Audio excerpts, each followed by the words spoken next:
Hello guys, welcome back to my another mini blog. আজকে মনটা একটু খারাপ আছে কারণ আজকে আমি চলে যাব বারাসাত, কিন্তু তার আগে গিয়েছিলাম আমরা হাওড়া ময়দানে শপিং করতে, কারণ আর 10-15 দিন পরেই আসছে পুজো। মা আসছে গাইজ, মা আসছেন। তো এখানে আমরা অনেক কিছু শপিং করেছি, নিজের জন্য, মায়ের জন্য, আর ভাইয়ের জন্য, আর বাবার জন্য। তো এখানে পাওয়া যাচ্ছিলো 100 টাকায় অনেক কুর্তি, অনেক সুন্দর সুন্দর কুর্তি। তোমরা চাইলে একবার ভিজিট করতে পারো হাওড়া ময়দান। আর এখান থেকে কিছু দেখে নিয়েছিলাম শর্টস। তো এইসব করার পর তো আমরা ওখান থেকে ডিরেক্ট একটু বেরিয়ে গেছিলাম জল খেয়ে, আমার জন্য জুতো কিনবো তার জন্য। আর তার আগে এই কানেরগুলো 30 টাকায়, মাত্র 30 টাকায় এত সুন্দর সুন্দর কানের পাওয়া যাচ্ছিলো গাইস। তো তারপর আমরা ডিরেক্ট শিলেদার্সে গিয়ে নিজের জন্য কিছু জুতো দেখছিলাম।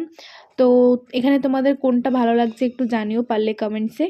তারপর বিলিং করতে দিয়ে এখানে আমি দেখছিলাম যে সিলেদার্সে যারা ওয়ার্কার্স আছে তারা সবাই কী সুন্দর ক্যাচ করে।